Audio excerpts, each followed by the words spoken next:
Ketakutan yang menyenangkan dalam hidup adalah manakala kita sudah bisa menikmati rasa takut itu. Menikmati karena keterpaksaan maupun sengaja pasrah pada bahaya sebab memang tidak ada pilihan lain. Meski rasa takut itu sering menyerang, sedikit keberanian ada dalam diri Anne. Tapi kembali lagi kepasrahan akan situasi yang sangat sulitlah yang membuat bahaya tidak lagi terfikirkan. Rumah ini bagaikan penjara yang nyata bagi kami. Adanya 3 kuburan di depan kamar utama kami saja sudah cukup mengintimidasi nyali istri Anne. Tapi toh tetap Anne kuatkan dengan segala cerita indah dan kekuasaan Tuhan yang gak akan mungkin bisa dikalahkan oleh setan. Meski sebenarnya menolak, banyak keganjilan yang sengaja Anne sembunyikan dari istri, semata demi mempertahankan keberanian diri kami. Meski Anne juga harus membohongi diri sendiri. Ruangan paling aman dalam rumah kami adalah kamar utama. Rasanya begitu jengah bila kami duduk di ruang tamu ataupun ruang tengah, kecuali ketika ada orang lain atau tamu yang kebetulan singgah di rumah kami. Saat ini, 2 kamar dengan ukuran besar-besar praktis kosong. Kamar depan sedianya kami khususkan buat kamar tamu dan kamar tengah untuk pembantu. Tapi sejak kami tak memiliki pembantu lagi, kamar itu kami biarkan kosong. Sedangkan kamar tamu lebih mirip sebagai gudang dengan berbagai macam barang yang ditaruh di sana. Keduanya sama-sama gelap.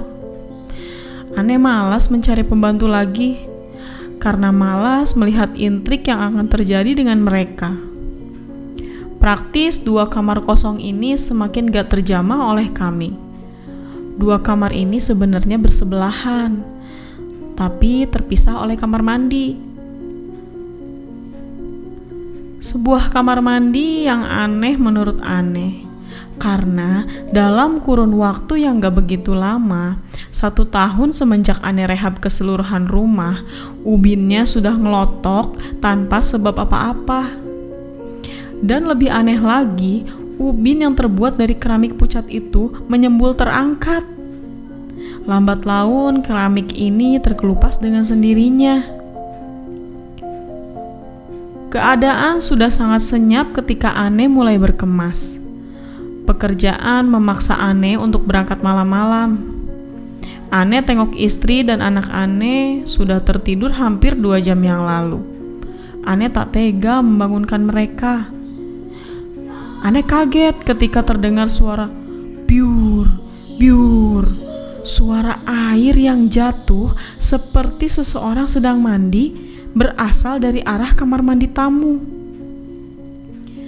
Anne ke kamar mandi depan, tapi gak ada siapa-siapa.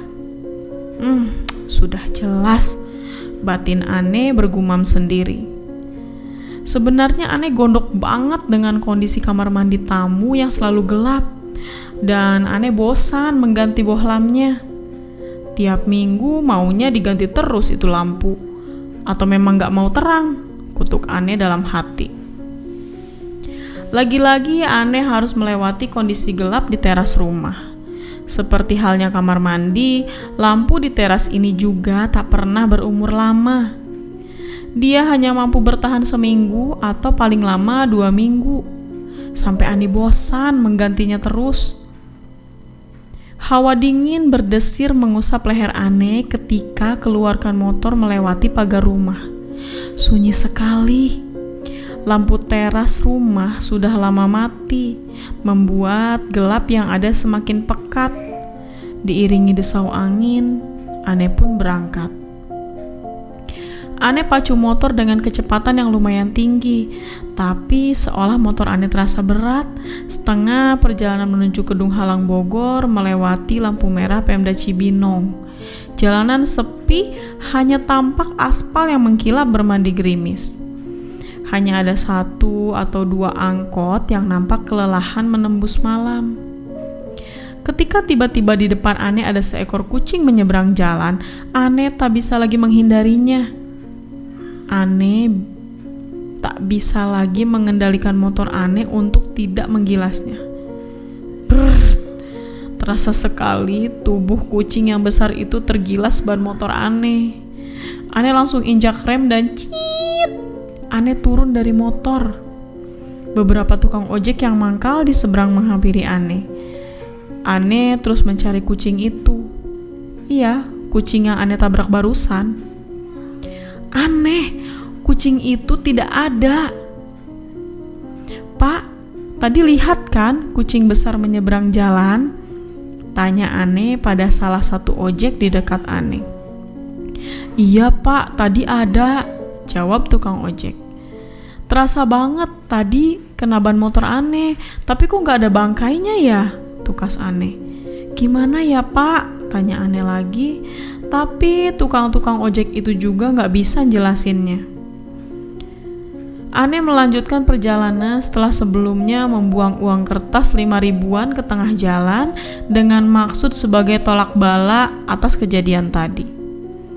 Baru beberapa saat motor Ane bergerak, di depan sebuah mobil carry yang berhenti dengan beberapa penumpang menyetop Ane sambil bertanya, "Pak, tadi nabrak kucing juga." Ane berhenti.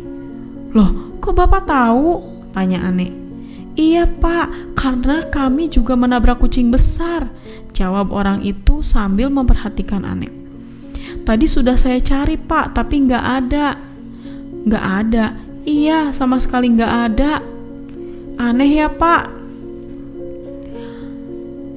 Alhamdulillah sampai di Bogor tidak terjadi apa-apa. Tugas dapat Ane kerjakan dengan sedikit perasaan yang gak enak. Gan, Ane merasa seperti diikuti seseorang atau mungkin sesuatu. Baru setelah Ane ingat-ingat lagi, dalam perjalanan setelah dari lampu merah Pemda, 2 kali atau 3 kali Ane disalip oleh mobil yang sama. Ketika melewati tikungan menuju ke tempat kerja Ane, ada seorang laki-laki yang tiba-tiba muncul, sehingga hampir terkena motor Ane. Dan anehnya, wajah laki-laki itu seperti pernah Ane kenal. Tapi entah di mana.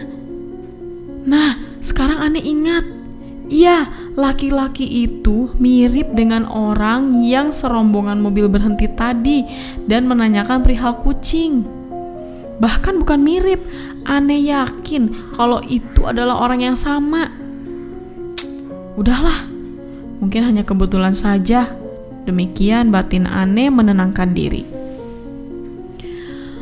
Paginya sebelum subuh, Ane tinggalkan Kedung Halang untuk pulang ke Cimanggis. Rasanya semalam itu perjalanan yang lama dan melelahkan. Hati-hati Ane pacu sepeda motor dengan kecepatan sedang, bahkan cenderung lambat. Terasa berat, seolah 1000 beban menghimpit di benak Ane. Melewati pom bensin kandang roda, Ane mampir sebentar bermaksud berngisi bensin. Semalam Ane sampai lupa untuk isi bensin gara-gara kucing sialan itu. "Berapa liter pak?" tanya petugas bensin sambil menyorongkan alatnya. "Penuhin aja deh," jawab Ane. Lalu si petugas bensin mengucurkan alatnya mengisi tangki motor Ane sampai penuh. Selesai membayar bensin, motor Ane starter dan greng. Motor Ane gas, tapi roda motor Ane tetap diam. Terhenti. Ane gas lagi lebih kencang, tidak ada reaksi apa-apa. Motor Ane tetap diam seolah ada yang mencengkram. Berkali-kali Ane geber itu motor tetap diam. Roda motor seakan terpaku pada lantai pom bensin. Beberapa petugas pom bensin mencoba mendorong motor Ane. Hasilnya sama saja. Satpam yang sedang bertugas mendekat dan ikut coba mendorong motor Ane. Tapi tetap tidak bisa. Ane bingung. Mereka lebih bingung lagi. Akhirnya sepeda motor Ane titipkan pada satpam pom bensin. Ane minta nomor telepon petugasnya, lalu Ane pulang dengan menumpang metro mini arah Kampung Rambutan. Sesampainya di rumah, istri Ane cerita bahwa sepanjang malam di dalam kamar istri dan anak Ane gak berani keluar. Mereka terbangun ketika lewat tengah malam dan anak Ane menangis terus seolah-olah melihat sesuatu. Sementara dari luar kamar tidur terdengar suara HP mainan anak Ane yang berbunyi terus. Gak ada habis-habisnya. Dan suara HP mainan itu berhenti setelah menjelang pagi. Beberapa hari kemudian, Ane ceritakan kejadian itu pada seorang ustadz yang kebetulan mengerti dan bisa berkomunikasi dengan goib. Dari ketika Ane menabrak kucing besar, sampai motor Ane yang mengadat secara tiba-tiba tanpa sebab. Itu bukan kucing yang kamu tabrak, kata Pak Ustadz. Hah? Semua saling berkaitan. Mereka tinggal di rumahmu juga. Ane terdiam dan lunglai. Ane gak ngerti dengan semua yang Ane alami ini. Apa kesalahan Ane dan keluarga Ane sampai-sampai harus terjebak dalam kemelut yang tak ada ujung pangkalnya? Terjebak di rumah hantu. Kata-kata dari Pak Ustadz beberapa waktu yang lalu membuat Ane bergidik. Sebegitu parahkah rumah ini, sampai-sampai penghuni gaibnya ikut campur dalam urusan Ane di luar rumah. Pantas saja orang-orang sebelum Ane gak bertahan lama tinggal di sini. Paling lama dari mereka hanya 1,5 tahun. Ane harus menyalahkan siapa? Penjual rumah yang telah Ane beli? Menurut Ane, dia tidak bersalah karena dia juga merupakan korban dari ketidaktahuan. Kondisinya ketika meninggalkan rumah ini juga sudah cukup menggambarkan betapa menderitanya selama hidup dan tinggal di rumah ini, meski ditutup-tutupi. Dan Ane memang minat dengan rumah ini. Jujur saja, Ane sangat suka dengan model rumah ini. Suka dengan bentuknya, suka dengan keasrian dan lingkungan pemandangan alamnya. Memang pertama kali Ane datang bersama perantara yang menawarkan rumah ini, saat melihat keadaan rumah waktu itu ketika malam, Ane sempat merinding. Entah oleh sebab apa, tapi Ane buang jauh-jauh perasaan itu. Akhirnya rumah ini Ane beli dengan harga yang sangat murah bila dibanding dengan apa yang Ane dapatkan. Harusnya ini jadi lampu merah atau tanda tanya buat Ane untuk enggak melanjutkan pembelian. Setidaknya curiga lah. Karena rasanya enggak wajar. Selain mendapatkan rumah ini, Ane juga mendapatkan seluruh isinya. Si pemilik pergi hanya dengan membawa pakaiannya saja. Seandainya Ane tidak membawa barang apapun dari tempat tinggal Ane yang lama, peninggalan dari si penjual rumah ini saja sudah sangat cukup untuk memenuhi sekedar keperluan rumah tangga kecil. Televisi, kulkas, 3 set tempat tidur, lengkap dengan bantal-bantalnya, 2 lemari, 3 set meja kayu jati antik, dan lain-lain.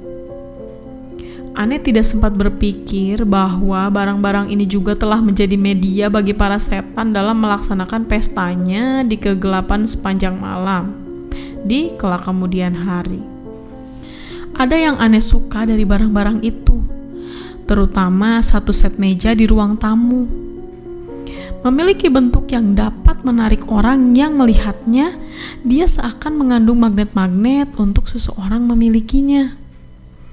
Bentuknya antik, mirip dengan kursi-kursi tua pada bangsawan-bangsawan kuno, dengan ornamen ukiran pada lengan dan badan kursi itu. Di kursi inilah kemudian sering terlihat seorang nenek kebaya merah dan sanggul besar di kepalanya, sedang duduk termangu seolah ada seseorang yang ia tunggu. Semilir angin dari arah lapangan golf Emeralda menyejukkan, membawa nyanyian alam. Derunya terasa dingin lembab menyentuh kulit tubuh Ane. Sangat melenakan. namun membuat lamunan terasa nikmat di siang itu. Fragmen-fragmen dari perjalanan Ane ke sini silih berganti berebut tempat di kepala Ane, membuat sulit untuk Ane memejamkan mata dan tertidur biarpun hanya sekejap. Galau Ane semakin bertumpuk dengan bertubinya masalah demi masalah yang Ane hadapi. Entah ada hubungannya dengan rumah ini atau hanya kebetulan saja, yang jelas Ane merasakan kemunduran semenjak Ane tinggal di rumah ini. Ane gak bisa menyalahkan orang yang menjual rumah pada Ane, karena dia memang bertindak demi keselamatannya sendiri, dan tentunya wajar bila dia menutupi semuanya. Kembali pikiran Ane melayang-layang kemana-mana, sebelum akhirnya Ane mencium bau wangi yang menyergap kesadaran Ane. Rasa kantuk yang muncul secara tiba-tiba telah membuat lunglai persendian Ane. Ane paksakan menuju kamar, lalu Ane baringkan tubuh di kasur untuk beristirahat.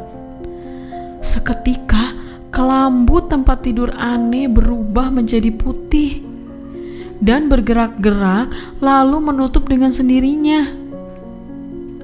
Nampak sebuah wajah cantik, putih dengan rambut panjang putih berkilauan.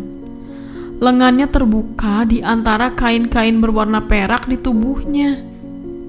Dia mendekatkan telapak tangannya dan meraih bahu Ane.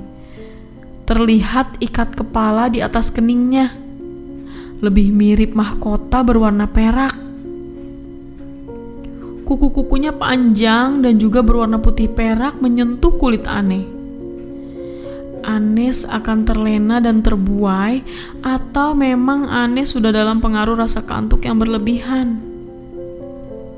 Perempuan di depan Ane mendekap lalu menindih tubuh Ane. Tapi kemudian kesadaran Ane kembali pulih. Entah dari mana, tiba-tiba muncul kekuatan yang mengarahkan Ane untuk mendorong tubuh perempuan itu menjauh dari Ane. Wajah perempuan itu berubah marah, dan lalu seolah wajah itu tersayat dari dalam dagingnya, dan nampak kulit wajahnya retak-retak oleh semacam luka. Dari luka-lukanya mengeluarkan darah yang membasahi hampir seluruh wajahnya. Ane pejamkan mata dan berharap untuk segera sadar bila ini hanya mimpi. Tapi tetap gak bisa. Pemandangan itu tetap terpampang di depan Ane. Bahkan leher ini seperti kaku gak bisa bergerak. Ane teriak-teriak dengan melafalkan ayat-ayat suci yang biasa Ane bacakan ketika Ane dalam rasa takut. Tapi suara Ane tak bisa keluar, tertahan. Ane baca berulang-ulang ayat itu sampai akhirnya kelambu di tempat tidur Ane kembali berwarna biru muda dengan posisi yang membuka seperti awal Ane merebahkan diri. Masih tercium bau wangi dan amis. Wangi yang menyengat seperti bau bunga kematian. Ane ingat pernah mencium bau seperti ini dulu di kampung, ketika ada tetangga Ane yang meninggal. Biasanya dipakaikan bunga-bunga yang bercampur-campur hingga tidak jelas lagi bau wanginya. Ane gosok-gosok mata Ane dan berharap kalau yang terjadi tadi hanya mimpi. Iya, hanya mimpi.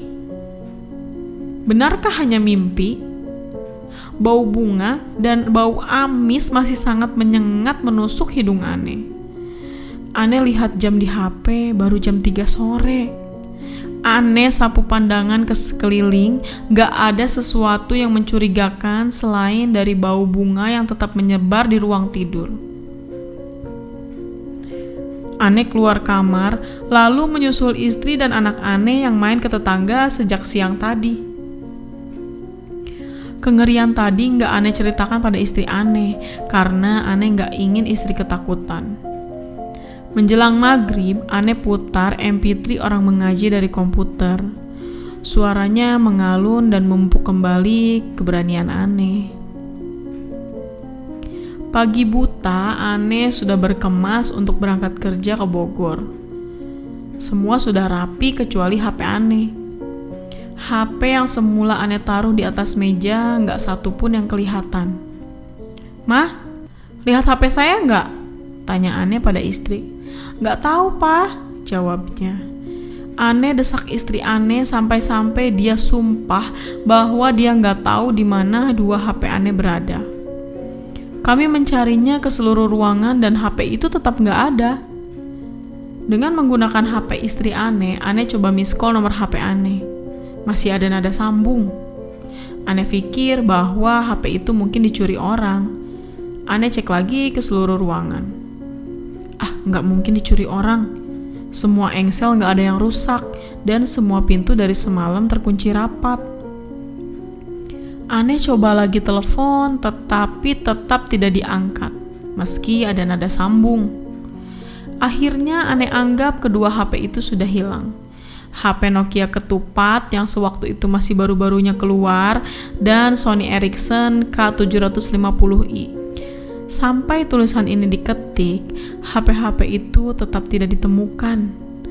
Ketika besoknya dicoba telepon lagi, diangkat. Tapi hanya suara gemuruh dan perempuan cekikikan. Jam 6.30 waktu Indonesia Barat, motor Ane sudah merayap di pelataran kantor tempat Ane kerja. Setelah memarkir motor, Ane buka kancing jaket kulit dan bersiap menuju ruangan Ane. Tiba-tiba Ane dikejutkan dengan teriakan teman kerja Ane. "Bang, awas ular!" Begitu teman Ane dengan nada suara tinggi. "Mana?" tanya Ane sambil mata Ane memandang ke sekeliling berusaha mencari ular yang dimaksud. "Tenang bang, tenang. Diam aja di situ," sambungnya. "Hah? Kok?" Ane bingung. "Itu ularnya di jaket abang. Masya Allah, kok bisa sih?" Lalu dengan bantuan teman Ane copot jaket kulit Ane. Rupanya ada ular belang yang ada di dalam jaket Ane. Dan hanya kepalanya saja yang nongol kelihatan dari luar jaket. Sementara badan ular itu masih berada dalam jaket Ane. Sungguh aneh, Gan. Tapi ini benar-benar terjadi. Entah sejak kapan ular itu berada dalam jaket Ane. Ane menghabiskan kerja di hari itu dengan perasaan yang gak karuan. Teman Ane yang lain bilang bahwa dia memiliki teman yang ahli dalam mengusir gangguan di dalam rumah yang angker atau berhantu. Konon, temannya ini sudah biasa dipanggil oleh para pejabat untuk urusan supranatural. Ane pun setuju untuk dinetralisir di rumah Ane. Siapa tahu memang paranormal ini benar bisa, dan rumah Ane bisa dibebaskan dari hantu. Sore harinya, rombongan paranormal datang. Mereka meminta disediakan garam kasar untuk sarana mereka mengusir hantu. Orangnya masih cukup energik dan muda-muda, mungkin sekitar 36 tahunan. Seorang di antara mereka menyebar garam ke seluruh ruangan.